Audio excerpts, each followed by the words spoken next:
Well, the Emmys were way down in the ratings, which always makes me feel a little wet.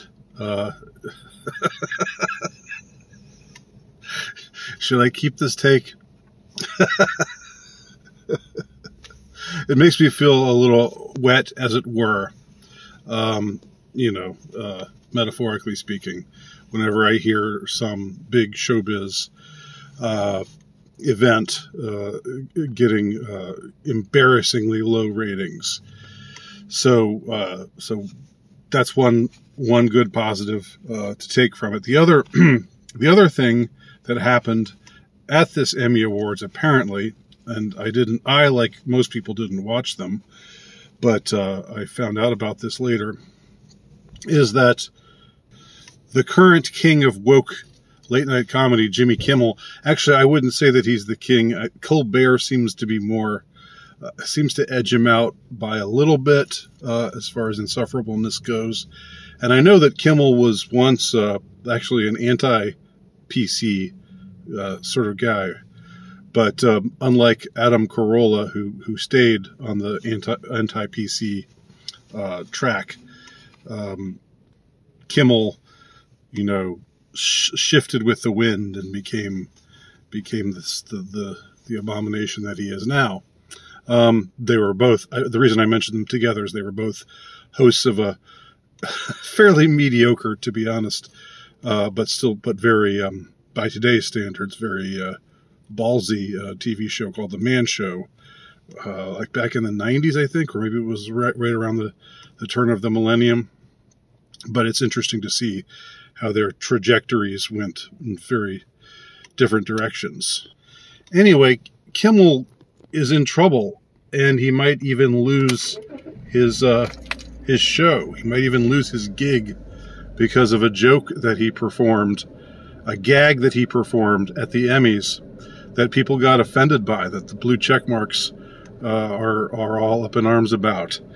And let me just see if I can recount what the joke was, and then recount the consequences of this joke, the ramifications, the fallout from this joke. So Jimmy Kimmel didn't win. He was nominated for something, and he didn't win in that category.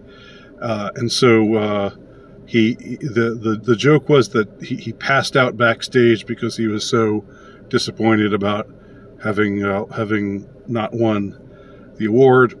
And Will Arnett, it was supposed to be Will Arnett and Kimmel giving this next award together, but the joke was Kimmel's incapacitated. He's passed out because he got drunk backstage after losing, because he's so disappointed at the fact that he lost. All right, sort of as a premise of a joke, I don't really know whether it works all that well.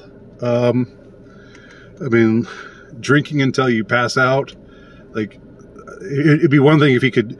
I would rather see, if I were the writer of this Emmy show, I would say, wouldn't it be funnier to see him come out and be really bitter and drunken?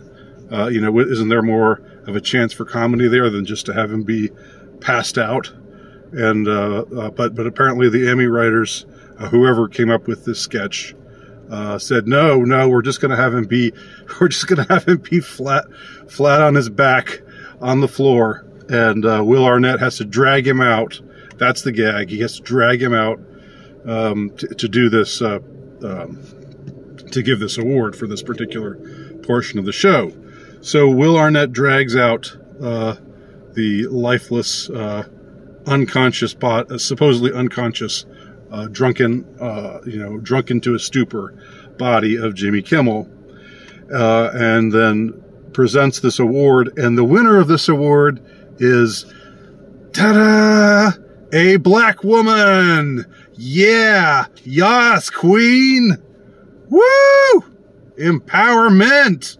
Yeah, black women are funny. They're great comedy writers. So anyway, that's why, you know, the whole crowd erupts in applause for this broad. I don't know. Maybe she is talented. I don't know. I'm not necessarily saying that she isn't. I'm just saying there's an awful lot of virtue signaling happening there. So she comes forward. The woman comes forward to get her Emmy, and Jimmy Kimmel is still lying flat on his back on the stage. He hasn't gotten up.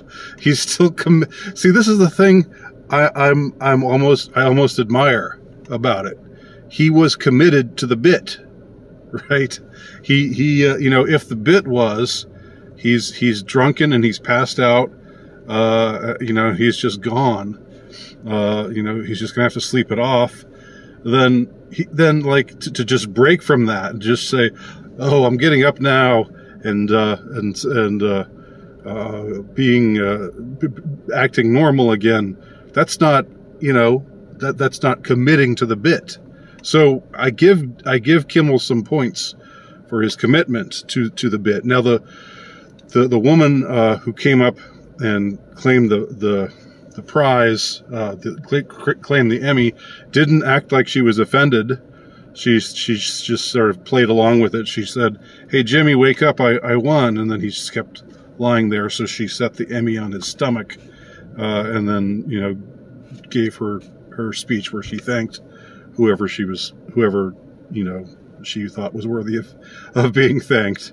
But later, everybody started to say, "This is white male. This is such typical white male behavior." You know, the Twitter nasties were out. The blue check marks were bent out of shape, and so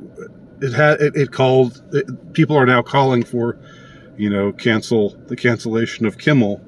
Now, there are a couple of ways to see this. One of them is, of course, the woke eat their own, and just like in the French Revolution, you know, the ones who started off the revolution were seen as counter-revolutionary traitors, and then they got their heads cut off. I think that also kind of happened in the Russian Revolution.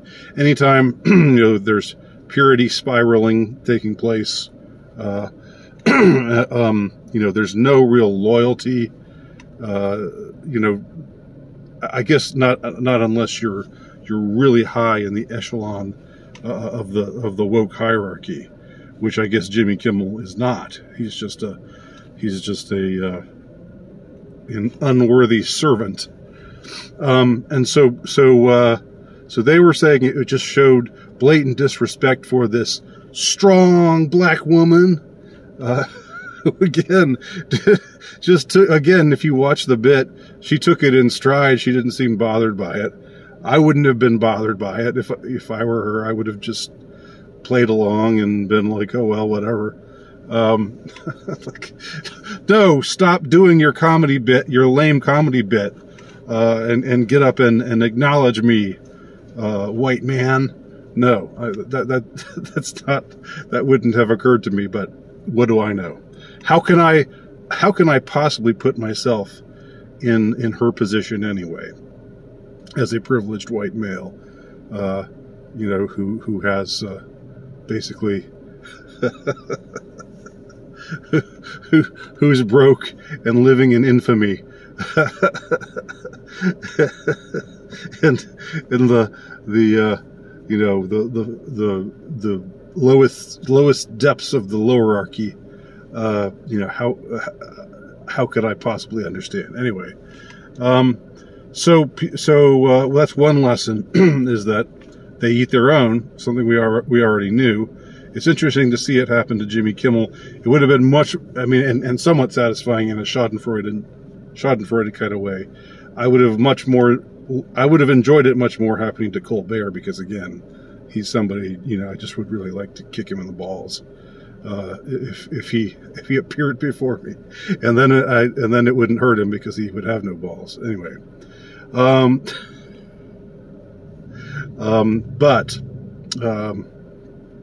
I'm not drunk, by the way. I don't know why I'm kind of acting like I'm drunk, but I swear that I'm not.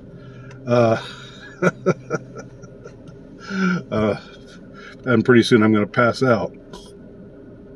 And that's my comedy bit. All right, so they eat their own. That's one lesson that can be gleaned from this. But also, you know, there's really no depths to which the accused won't sink. You know, they will. You know, Jimmy Kimmel is gonna be bowing and scraping and bowing and scraping and putting on a sad face and saying, "I'm so sorry. I'm so sorry, Queen, for my disrespect that I showed you." And it's going to be ugly. I mean, I think he'll survive, but he'll have to just just absolutely abase himself. He'll have to grovel, you know, really in a subhuman kind of way. He'll have to become a golem. I want my precious.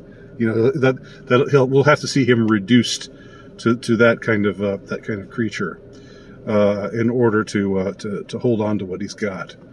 Anyway, all good news. You know, an annoying person is shamed. Although I'm glad that, like I said, I admire him for sticking to the bit, just in an artistic way. Even though I'm not so crazy about the bit in the first place, just from a comedic perspective, not from a, oh, I'm so offended kind of perspective. And nobody was watching anyway. You know, the ratings took a huge tumble. People hate Hollywood these days.